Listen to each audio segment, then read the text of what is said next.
Então, eu gostaria de contar algumas experiências minhas, assim, pessoais, que isso também não é base para você tirar isso, experiência para sua vida, mas quando eu fui pastorear a minha primeira igreja, é, perto do ano 2000, eu não tinha muita experiência com expulsar demônio, com o mundo espiritual. Eu tinha visto meu pai é pastor, meu tio também era pastor. Eu vi algumas coisas, mas a gente não tinha muita experiência. A minha esposa, o pai dela trabalhava mais nessa área, via muito mais coisas no mundo espirituais, pessoas endemoniadas do que eu. Então, de repente eu comecei a cuidar de uma igreja pequena, fui missionário no interior do Paraná, cidade chamada Dois Vizinhos, e de repente começou a acontecer coisas estranhas. As pessoas, eu fiquei sabendo que havia um mundo espiritual, havia uma oposição das trevas muito grande, e eu via coisas acontecendo que eu não entendia, né? Na hora do culto, apagava a luz, eu ia tomar banho, o chuveiro queimava e uma série de coisas estranhas. A gente não sabia o porquê. E eu comecei a orar e conversar com Deus a respeito desse assunto, para poder entender o que estava acontecendo. E aí começou a aparecer pessoas endemoniadas. A gente chegava a orar pelas pessoas, caíam endemoniadas, e eram demônios de vários tipos, de várias espécies. Eu nunca gostei de falar com demônio, nem dialogar com o demônio, que eu acho que isso, além de ser injusto com a pessoa que está perturbada, também é uma falta de amor. Comecei a expulsar, mas muita coisa eu fazia porque eu achava que era daquele jeito. E aí comecei o Espírito Santo, fui a recorrer ao Espírito Santo para que ele me ensinasse a lidar com isso. E foram experiências terríveis, né? Ao mesmo tempo que eram experiências que fez com que eu amadurecesse nessas coisas, no mundo espiritual, pude ver como que eles são sutis, né? Tem pessoas que viviam na prostituição e iam para a igreja, caíam endemoniadas. E aí caía uma vez, caía duas, e eu fiquei pensando, meu Deus, essa pessoa fica todo dia demoniada. E eu conversava com a minha esposa e falei, isso não é normal. Seu filho vos libertar, verdadeiramente sereis livres. Depois comecei a acompanhar as pessoas, fui ver que elas abriam brechas para Satanás agir. E as pessoas elas eram frequentadoras de igrejas, mas viviam doentes. E eu falei, isso não é normal, a gente vai entender. E comecei então a colocar em prática. Eu aprendi, o Espírito Santo me ajudou, me auxiliou, cuidou daquelas situações. E eu pude aprender que os demônios, eles falam, eles ouvem, Eu fui expulsar o demônio uma vez de uma mulher de olho fechado. Ela estava de olho fechado. E Deus falou para mim pegar um óleo. E eu fui ungir uma situação ali. E a mulher viu com os olhos fechados, ela conseguiu ver. É uma coisa fora do comum, porque havia um demônio que estava olhando através dos olhos dela. Pessoas cheiraram a enxofre. Expulsamos um demônio uma vez, uma mulher que ela cheirou enxofre.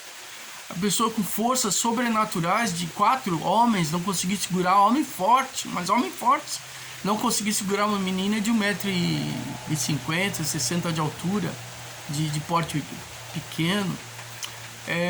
Animais sendo mandados para minha casa para atormentar a minha vida, a vida da minha esposa, para a gente não dormir direito. Fazia um trabalho na frente da igreja, do templo onde eu era pastor.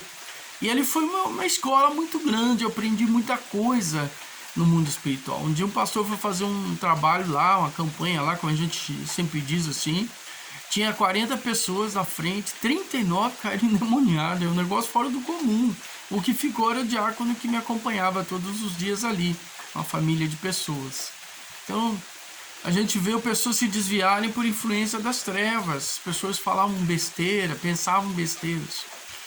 E o mundo espiritual é muito mais real que as pessoas acreditam. Algumas pessoas, problema psicológico não é não. Isso é fantasia dos psicólogos, de alguns psicólogos. Existe problema mental? Existe. Existe problema sentimental? Existe. Mas existem problemas espirituais que os psicólogos não conseguem explicar. Só quem conhece a Jesus sabe. Jesus expulsou demônios, né? E ele era o rei dos reis, Senhor dos senhores, sabia como as situações eram difíceis.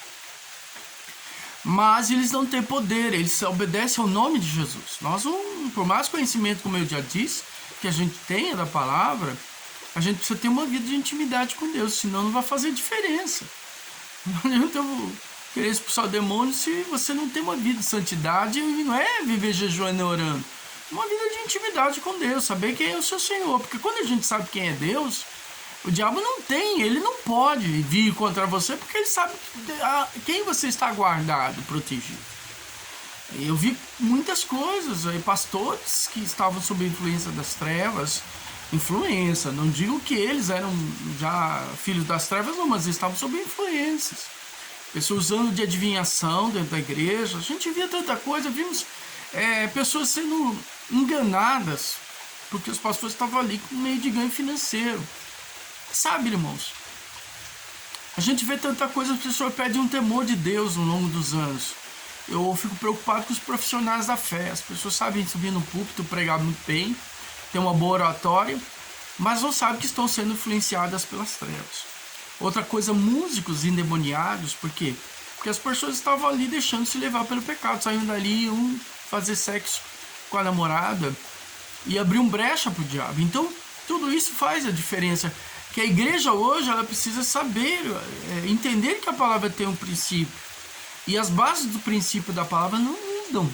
Quando nós obedecemos a palavra, ela não muda, ela continua sendo a mesma palavra.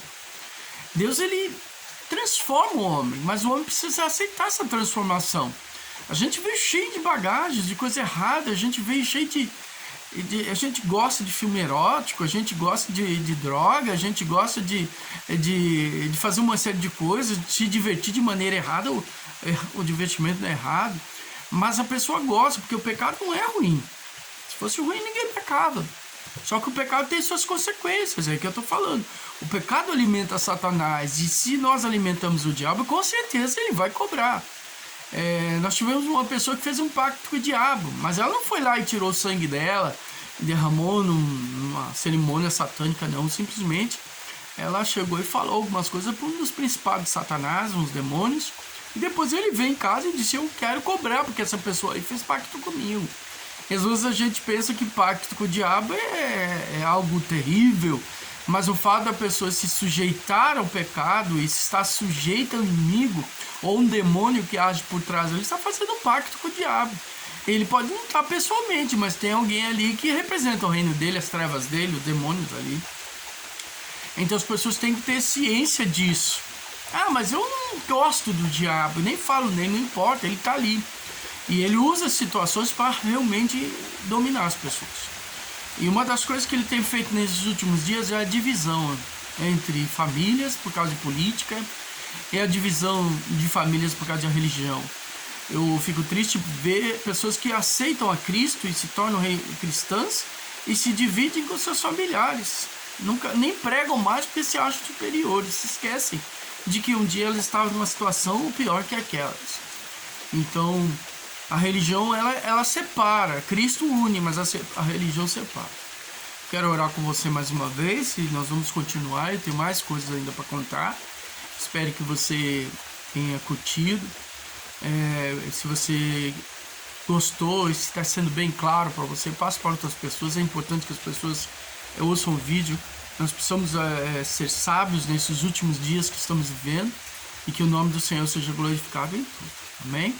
Pai, mais uma vez eu estou aqui, eu quero colocar, Senhor, meu irmão, minha irmã diante de Ti.